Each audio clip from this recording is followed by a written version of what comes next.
However, next week was our deadline for action, or goodness, we're done.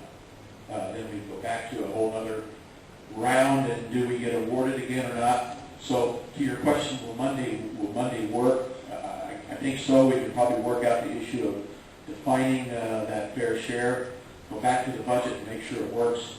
Again, as the mayor pointed out, these aren't big projects. These are projects that are long-term only.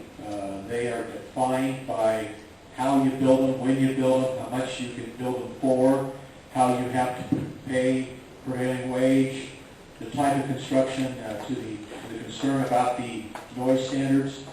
We had a noise analysis up front that talked about a noise attenuation wall, and then the second part of that is the actual design of the construction that determines, and we've again accommodated all of that so that we know that that's going to work. To the Bradshaw extension, we know that that wasn't contemplated originally. We have moved the site plan to accommodate that in the future as well. I think we've worked very well with each other, and if this is something that could be solved on Monday, I think we can get there.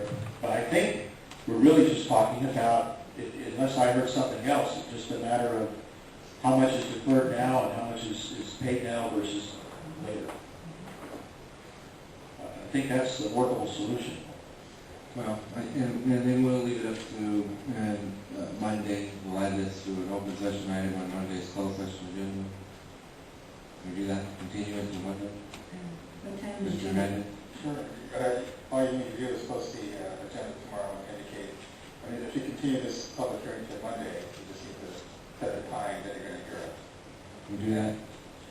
Ms. Caldwell? 12 noon. 12 noon is going to be closed session, so So 1 o'clock. well, 12:30. just follow right after. Yeah, just follow right Gotcha. after. Okay. Any additional comments at this time? Do we need a motion to continue? It would probably be best for the record to go ahead and Okay. Motion to continue, please. So moved. And Motion by Walker, second by Sullivan. Ballot, please. Instead of continuing to move the budget. Motion carries. Okay, item 9. This is a public hearing to consider rescinding resolution number 0772 in its entirety and reestablishing rates for collection, transportation, recycling, process, and disposal of solid waste. Mr. Reed. Thank you, Mayor and Council.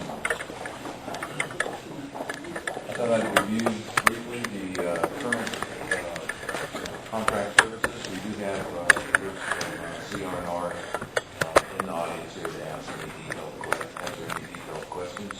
Currently, we have a residential 3-cart system for trash, recyclables, and green waste. We have quarterly drop-off events. We have 3 bulky item collections per resident per year. Curbside used oil collection and discarded item collection in the alleys. Also, we have disposal of waste at the CR&R facility right here in town. Compost giveaway event, and collection of city facilities free of charge, and collection of waste and recyclables from city-sponsored events. Those are your current services. We're here today to talk about the rate adjustment. As a background, our contract was signed on March 20, 2007.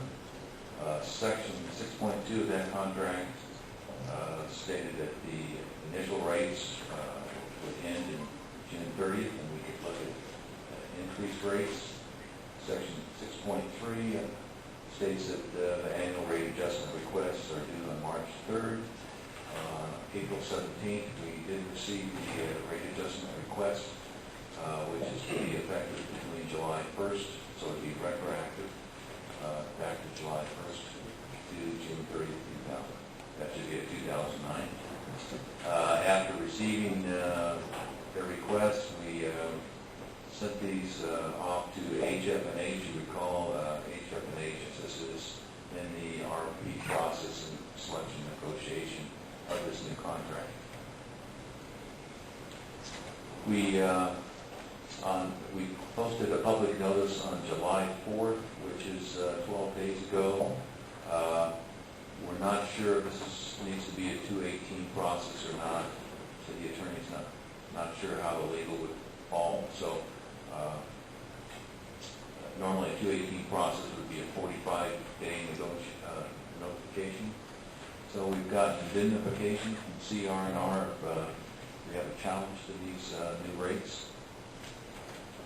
Also, we'll come back at a future time and work with CR&R and correct the contract dates to allow in the future Prop 218 during the process of trying to use.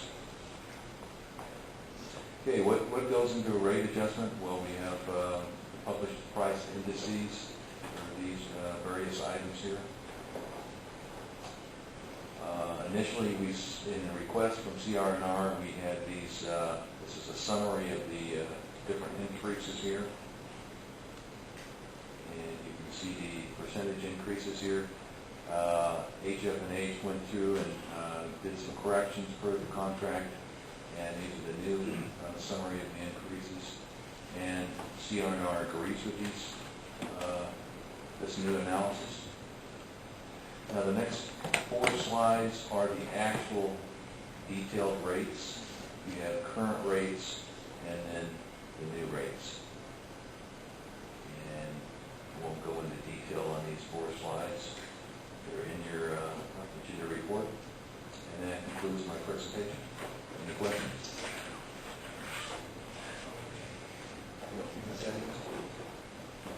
Well, as you recall, when Mr. Solomon and I worked on this original discussions and negotiations with the CR&R, we recognize that this rate adjustment will be forthcoming.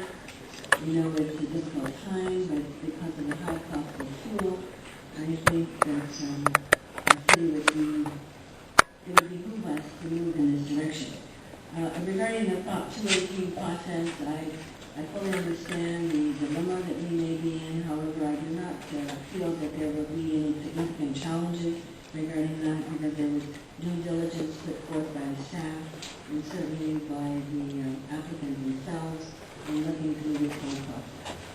Thank you, Ms. Walker. I think it's appropriate for us to review service level standards at this time, so I have some questions, Mr. Hagan, if you could comment, and if not, perhaps get back to the council in the form of a memo sometime after the night. Things that come to mind when we're reviewing the performance of the vendor, in my mind, include contamination of green waste, if we have a sense as to how well our community is complying with the instructions on what goes in the green waste can. So contamination of the green waste, or how clean is that? Are we able to use it for recycling?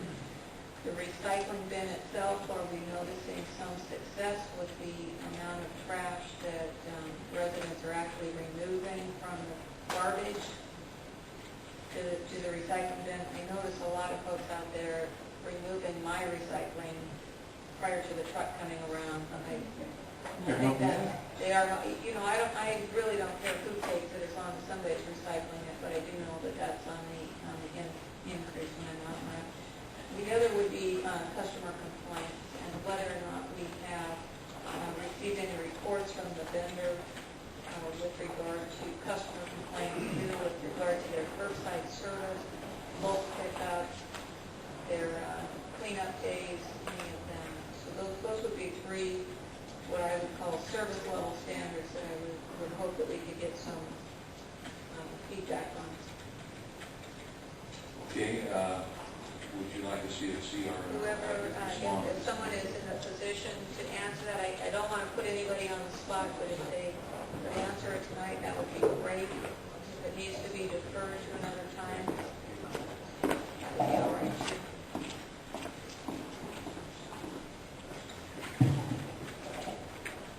Good evening, Mayor, members of the council. My name is David Ferriel, representing CR&R. In regard to the 2 contamination issues, I'll start with recyclables first. That's the co-mingled recyclables. We actually, about 2 or 3 months ago, changed the process by which we process those. And those materials are actually now being transported to our facility in Stanton, where we're actually doing the sorting ourselves. Previous to that, we were using a local facility here. We had a very high contamination rate. And I'm happy to report that our contamination is now down in about 15 to 20% range.